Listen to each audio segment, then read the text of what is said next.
This is a continuation of The Venus Trap by Evelyn E. Smith, comprising the second part and the end. "I see your wife is developing a corm," the tree remarked, as James paused for a chat. He hadn't much time to be sociable those days, for there was such a lot of work to be done, so many preparations to be made, so many things to be requisitioned from Earth. The supply ships were beginning to come now, bringing necessities and an occasional luxury for those who could afford it. "She's pregnant," James explained. "Happened before I left Earth." "How do you mean?" "She's about to fruit. Didn't I read that zoology book to you?" "Yes, but, oh, James, it all seems so vulgar. To fruit without ever having bloomed. How squalid." "It all depends on how you look at it," he said. That is, we had hoped that when the baby came, you would be godmother to it. You know what that is, don't you?" "Of course I do. You read Cinderella to me. I know it's a great honor, but I'm afraid I must decline." "Why?" "I thought you were our friend." "Jim, there is something I must confess. My feelings toward you are not merely those of a friend. Although Phyllis doesn't have too many rings of intellect, she is a female, so she knew all along." Magnolia's leaves rustled diffidently. "I feel toward you the way I never felt toward any intelligent life form, but only toward the sun, the soil, the rain. I sense a tropism that seems to incline me toward you. In fact, I'm afraid, Jim, in your own terms, I love you." "But you're a tree. You can't love me in my own terms, because trees can't love in the way people can. And of course, people can't love like trees. We belong to two entirely different species, Maggie. You can't have listened to that zoology book very attentively. Our race is a singularly adaptable one, or we wouldn't have survived so long, Jim, or gone so far in our particular direction. It's lack of fertility, not lack of enterprise, that's responsible for our decline. And I think your species must be an adaptable one too. You just haven't really tried. Oh, James, let us reverse the classical roles. Let me be the Apollo to your Daphne. Don't let Phyllis stand in our way. The Greek gods never let a little thing like marriage interfere with their plans." "But I love Phyllis," he said in confusion. "I love you too," he added, "but in a different way." "Yes, I know. More like a sister. However, I have plenty of sisters and I don't need a brother." "We're starting a conservation program," he tried to comfort her. "We have every hope of getting some pollen from the other side of the planet once we have explained to the trees there how far we can make a little go, and you've got to accept it. You mustn't be silly about it." "It isn't the same thing, Jim, and you know it. One of the penalties of intelligence is a diffusiveness of the natural instincts. I would rather not fruit at all than—" "Magnolia, you just don't understand. No matter how much you, pursue me, I can never turn into a laurel tree. I didn't, or any kind of tree. Look, some more books were just sent over from base." Magnolia gave a rueful rustle. "Just were sent? Didn't they come over a month ago?" James flushed. "I know I haven't had a chance to do much reading to you in the last few weeks, Maggie, or any at all, in fact, but I've been so busy. After the baby's born, things will be much less hectic and we'll be able to catch up." "Of course, James. I understand. Naturally, your family comes first." One of the books that came was an advanced zoology text that might make things a little clearer. "I should very much like to hear it. When you have the time to spare, that is." "Tell you what," he said. "I'll get the book and read you the chapter on the reproductive system in mammals. Won't take more than an hour or so." "If you're in a hurry, it can wait." "No," he told her. "This will make me feel a little less guilty about having neglected you." "Whereupon the umbilical cord is severed," he concluded, "and the human infant is ready to take its place in the world as a separate entity. Now do you understand, Magnolia?" "No," she said. "Where do the bees come in?" "I thought you were in such a hurry to get to base, James," Phyllis remarked sweetly from the doorway, wiping her reddening hands on a dish towel. "I am, dear." He slipped the book behind his back. It was possible that, in her present state of mind, induced, of course, by her delicate condition, Phyllis might misunderstand his motive in reading that particular chapter of that particular book to that particular tree. "I just stopped for a chat with Magnolia. She's agreed to be godmother to the baby. How very nice of her. Earth government will be so pleased at such a fine example of rapport with the natives. You might even get a medal. Wouldn't that be nice? James, she hurried on, before he could speak, you still haven't found any green-leafed plants on the planet, have you? Have you looked everywhere? Have you looked hard? Haven't I told you time and time again, Mrs. Hout, the tree said, that there aren't any, that there can't be any? It's impossible to synthesize chlorophyll from the light rays given off by our sun, only cyanophyll. What do you want with a green-leafed plant, anyway? Phyllis's voice broke. I think I'd lose my mind if I was convinced that I'd never see a green leaf again. All this awful blue, blue, blue all the time, and the leaves never fall, or, if they do, there are new ones right away to take their place. They're always there, always blue. We're ever blue, Magnolia explained. Sorry, but that's the way it is. Jim, I hate to hurt your feelings, but I just have to take down those curtains. The colors, I can't stand it. Pregnant women sometimes get fanciful notions, James said to the tree. It's part of the pregnancy syndrome. Try not to pay any attention. Kindly don't explain me to a tree, Phyllis cried. I have a right to prefer green, don't I? There is, as your proverb says, no accounting for strange tastes, the tree murmured. However, we're going to have a formal christening, James interrupted for the sake of the peace.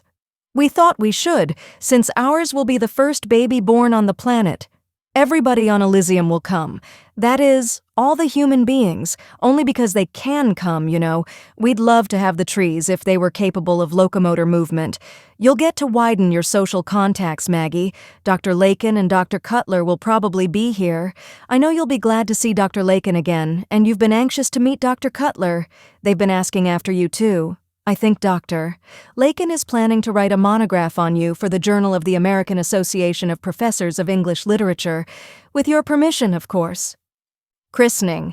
That's one of your native festivals, isn't it? It should be most interesting. That's right, Phyllis murmured. It will be Christmas soon. I'd almost forgotten. It'll be the first Christmas I've ever spent away from home, and there won't be any snow or anything. She started to guttate, to cry again. Cheer up, honey, Jim said. It won't be as bad as you think, because I didn't forget Christmas was coming. There's something specially nice for you on its way from Earth. I only hope it gets here on time. Phyllis sniffled. Maybe we'll have a Christmas party too. Would you like that? But she remained unresponsive. He turned to the tree. Christening's entirely different, though, he explained. I guess naming the fruit would be the best way to describe it. Is that so? Magnolia said. What kind of fruit do you expect to have, Mrs. Hout? Oranges? Bananas? As your good St. Luke says, the tree is known by its fruit. You look as if yours might be a watermelon. Why, the idea, Phyllis choked. Are you going to stand there, James, and let that vegetable insult me? I'm sure she didn't mean to, he protested. She got confused by that zoology book I read her. The door slammed behind his weeping wife. I don't think you quite understand, Maggie, he said. In fact, sometimes I almost think you too don't want to understand. I know what kind of fruit it's going to be, the tree concluded triumphantly. Sour apples. Ouch! Exclaimed Magnolia. That tickles. There's more to acting as a Christmas tree than I had anticipated from your glowing descriptions, Jim. Here, dear, Phyllis said, maybe you'd better let me put the decorations on her. You can't get on the ladder in your condition, he said, apprehensive not only for her welfare but for the trees. Phyllis had not taken kindly to the idea of having Magnolia as official Christmas tree, suggesting that if she must participate in the ceremonies, it might be better in the capacity of Yule log. However, Jim knew Magnolia would be offended if any other tree were chosen to be decorated. I'll manage all right, he assured his wife. If you want to be useful, you might put on some coffee and make sandwiches or something. The bachelors are coming over from base with that equipment that arrived yesterday, and they'll probably be glad of a snack before turning in. The coffee's already on and the canapé's made, Phyllis smiled. And I've baked cookies, too, and whipped up a batch of panouche. What kind of a Christmas party do you think it would be without refreshments? Very efficient, isn't she? Magnolia remarked, as the battery-powered lights that James had affixed to her began to wink on, for the deep, red-violet dusk had already fallen and the first moon was rising. "Have you thought, Mrs. Hout, that if you fruit today, it will save the expense of another festival?" "I don't expect to fruit for another 2 months," Phyllis said coldly. "And why shouldn't we have another festival? We can afford it, and I like parties. I haven't been to one since the day I landed." "Is the life out here getting a little quiet for you, Petiole?" the tree asked solicitously. "It must be hard when one has no intellectual resources upon which to draw." Phyllis held her peace for 10 seconds. Then, "I wonder where those boys can be," she said. "I hope they bring some pickles along. I asked to have some scent, but I'm accustomed to having no attention paid to what I want." "There's a surprise coming for you, Phyllis," James could not help telling her again, hoping to arouse some semblance of interest. "Something I know you'll love." "And for you, too," he said courteously to Magnolia. "You mean the same surprise for both, or a surprise apiece?" the tree asked. "Oh, one for each, of course." "I see the lights of the copter now," Phyllis cried, and running out into the middle of the lawn, began waving her handkerchief. He hadn't seen her so pleasantly excited for a long time. "I don't suppose I'll need to turn on the landing lights," he said to Magnolia. "You should do the trick." "Am I all finished?" she rustled anxiously. "I do wish I could see myself. How do I look?" "Splendid. I've never had as beautiful a Christmas tree as you, Maggie," he told her with complete honesty. "Not even on Earth." "I'm glad, Jim, but I still wish I could be more to you than just a Christmas tree." "Shh, the others might hear." For the helicopter had landed, and the visitors were pouring out with shouts of admiration. Not only the bachelors had come, and in full force, but some of the older men from base, who apparently felt they could manage to do without their wives for 12 hours, even if those hours included Christmas Eve. He wondered where he and Phyllis could put them all, but some could sleep outside if need be, for it was never cold on Elysium. The winds were gentle, and the rains light and fragrant. While the visitors were crowding around Phyllis and the tree, James rooted eagerly through the packages they had brought until he found what he wanted. Then he rushed over to the group. "I know I should wait until tomorrow, but I want to give the girls their presents now." The other men smiled sympathetically, almost as joyful as he. "Merry Christmas, Magnolia." He hoped Phyllis would understand that it was etiquette which dictated that the alien life form should get her gift first. "Thank you," the tree said. "I am deeply touched. I don't believe anyone ever gave me a present before. What is it?" "Liquid plant food, vitamins and minerals, you know, for you to drink." "What fun!" she exclaimed in pretty excitement. "Pour some over me right now." "Not so fast, Jim boy." Dr. Cutler, the biologist, snatched the jug from James's hand. "First, you all better let me take a sample of this here stuff back to base to test on a lower life form, so's I can make sure it won't do anything bad to Miss Magnolia. Might have iron in it, and I have a theory that iron may not be beneficial for the local vegetation." "Oh, thank you," the tree rustled. "It's so very thoughtful of you, Doctor, but I'm sure Jim would never give me anything that would injure me." "I'm sure he isn't fixing to do a thing like that, ma'am, but he's no botanist." "And for you, Phyllis." James handed his wife the awkward bundle to unwrap for herself. She tore the papers off slowly. "Oh, Jim, darling, it's... You wanted a bit of green, so I ordered a plant from Earth. You like it? I hope you do." "Oh, Jim." She embraced him and the pot simultaneously. "More than anything." "It won't stay green," Magnolia observed. "Either it'll turn blue or it'll die. Puny-looking specimen, isn't it?" "Well," said James, "it's only a youngster. I guess this Christmas is too early, but next Christmas there ought to be berries. It's a holly plant, Phil." "Holly," she repeated, her voice shaking a little. "Holly." She and Dr. Cutler exchanged glances. "I told you, Ms. Phyllis, ma'am, he may know the first thing about botany, but he doesn't know anything after that." "Jim?" Phyllis said, linking her free arm through his. "I misjudged you. Dr. Cutler is right. You don't know so very much about botany after all." He looked at her blankly. Her voice was trembling, and not with tears this time. I love this little plant. It's just what I wanted. But there aren't ever going to be any berries because to have berries you have to have two plants, and the right two. Holly's it's just like us. Oh, James said, feeling thoroughly inadequate. I'm sorry. But you mustn't be sorry. I'm going to plant it here on Elysium, and I hope it will stay green in spite of what she says, and it'll have blossoms anyway. And it was very, very sweet of you, dear. She kissed his cheek. Is this one a boy or a girl? Magnolia asked. You all can't tell till it blooms, Miss Magnolia, ma'am, Dr. Cutler informed her.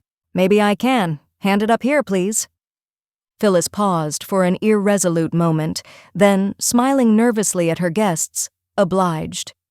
It's a boy, Magnolia announced after a minute. A boy. She gave back the pot reluctantly. Phyllis, she said, you and I have never been friends, and I admit that it's been my fault, just as much as yours. As much as mine, Phyllis echoed. I like that, and was going to go on when she obviously recollected that they had company, and stopped. So I know it's presumptuous of me to ask you a favor. Yes, Magnolia, Phyllis said, her fine corn-silk eyebrows arched a trifle. What is this favor? When you plant the little fellow, you said you were going to, anyhow, would you plant him near me? Phyllis looked down at the plant she held cradled in her arms and then up at the tree. Of course, Magnolia, she said, frowning slightly. I didn't realize... Her voice began to tremble. I have been pretty rotten, haven't I? She looked toward James, but he turned his glance away.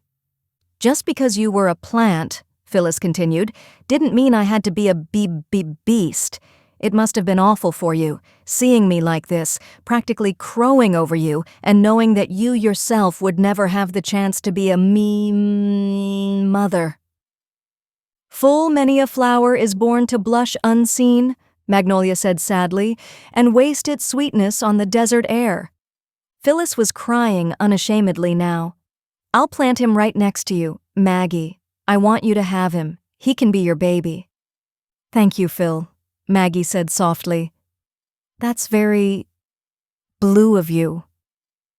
Although I think that's a Jim Dandy idea, the biologist said, and I sure wouldn't want to do anything to discourage it, being real interested in the results of an experiment like that my own self. I don't think you ought to feel so mean about it, Ms. Phyllis. If all she wanted, begging your pardon, Miss Magnolia, ma'am, was a baby, why didn't she take an interest in the holly until she found out it was a male? Why wouldn't a little old girl Holly have done as well? Why, you scheming vegetable? Phyllis exploded at Magnolia, clutching the holly plant to her protective bosom. He's much too young for you, and I'm going to plant him far away, where he can't possibly fall into your clutches. Now, Miss Phyllis, we all mustn't look at things out of their proper perspective. Then why did you take your hat off when you were introduced to Miss Magnolia Cutler? Dr. Lakin asked interestedly. Sir, where I come from, we respect femininity, whether it be animal, vegetable, or mineral. Nonetheless, we all got to remember, though Miss Magnolia is unquestionably a lady, she is not a woman. Phyllis began to laugh hysterically. You're right, she gasped. I had almost forgotten she was only a tree, and that it is only a little Christmas holly plant that's probably going to die anyway. They almost always do. That's cruel, Phyllis, James said, and you know it is. Do you really think I'm cruel? Are you going to tell the Society for the Prevention of Cruelty to Vegetables on me? But why am I cruel? I'm giving her the holly. That's what she wants, isn't it? Do you hear that, Miss Magnolia, ma'am? He's all yours. We'll plant him next to you right away. And I hope he doesn't die. I hope he grows up to make you a good husband. She's really quite remarkable, Dr. Lakin said to James later that same evening, after the planting ceremonies were over and the rest of the party had gone into the cottage for fresh coffee and more sandwiches and cookies and panouche. Quite remarkable. You're a lucky man, Hout. Thank you, sir, James replied abstractedly. I'm sure Phyllis will be pleased to... Phyllis, Oh, Mrs. Hott is a very remarkable woman, of course. A handsome, strong girl. She'll make a splendid mother, I'm sure. But I was referring to Miss Magnolia. She's a credit to you, my boy. If for no other reason, your name will go down in the history of our colony as that of the guide and mentor of Miss Magnolia. That's quite a tree you have there." James looked at the dark form of the tree, for the lights had been turned out, silhouetted against the 3 pale moons and the violet night. "Yes, she is," he said. "You're fortunate to be her neighbor, and her friend." "Yes, I am. Well, I expect I'd better join the rest. Are you coming on in, Jim?" "In a little while, sir. I thought I wanted to have a word with Magnolia. I won't be long." Of course, of course. I'm delighted to see that there is such an excellent relationship between you. Good night, Miss Magnolia," he called. "Good night, Doctor." "Lakin," the tree replied, politely enough. But it was obvious that she was preoccupied with her new charge, who stood as close to her as it was possible to plant him and yet allow room for him to grow. The door closed. James walked across the lawn until he was quite near Magnolia. "Maggie," he whispered, reaching out to touch her trunk. Smooth it was, and hard, but he could feel the vibrant life pulsing inside it. Certainly she was not a plant, not just a plant, even though she was a tree. She was a native of Elysium, neither animal nor vegetable, unique unto the planet, unique unto herself. Maggie. "Yes, Jim. Don't you think his silhouette is so graceful there in the moonlight? He isn't really puny, just frail." "Maggie, you're not serious about this Holly?" "What do you mean?" And still he didn't have her full attention. Would he ever have it again? "Serious about raising him to be your... Why not, Jim? It's impossible." "Is it? It certainly is far more possible with him, isn't it? That much I understood from your zoology books." "I suppose so. Besides, I have nothing to lose, have I?" "But even if it were possible, wouldn't it be humiliating for you? The creature's mindless." Magnolia's leaves rustled in the darkness. She was laughing, a little bitterly. "Your Phyllis isn't your intellectual equal, Jim, and yet you say you love her, and I suppose you do. Am I not entitled to my follies also?" But she couldn't compare Phyllis to a holly plant. It was unreasonable. "He may die, of course," Magnolia said. "I've got to be prepared for that. The soil is different, the air is different, the sun is different, but the chances are if he survives, he'll turn blue. And if he turns blue, who knows what other changes might be brought about? Maybe the plants on your earth aren't inherently mindless, Jim. Maybe they just didn't have a chance. Know ye the land where the cypress and myrtle are emblems of deeds that are done in their clime?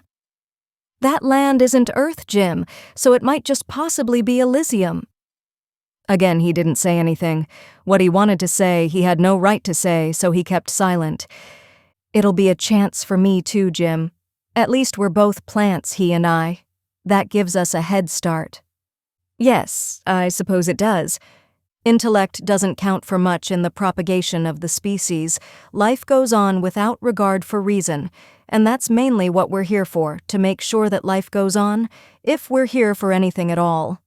Thanks to your kind, Jim, life will continue on this planet. It will certainly be your kind of life, and I hope it can be ours as well." "Yes," he said, "I hope so too." And he did, but he wished it didn't have to continue in quite that way. Perhaps it was a trick of the 3 moons, but the holly plant's leaves seemed to have changed color. They were no longer green, but almost blue, powder blue. "You'd best be getting on to your party, Jim," Magnolia said. "You wouldn't want to be remiss in your duties as host. And please close the door gently when you go inside. The little holly plant's asleep." As he closed the door carefully behind him, he heard a burst of laughter coming from the kitchen, where the guests apparently had assembled, raucous animal laughter, and rising shrill and noisy above it, Phyllis's company laugh. The end. Best audiobooks for free hopes that you have enjoyed this production of The Venus Trap by Evelyn E. Smith. Please subscribe to our channel on YouTube and Rumble, as your subscription is the support we need to create more great, free content. Please look to our website at bestaudiobooksforfree.com for a complete list of our audiobooks.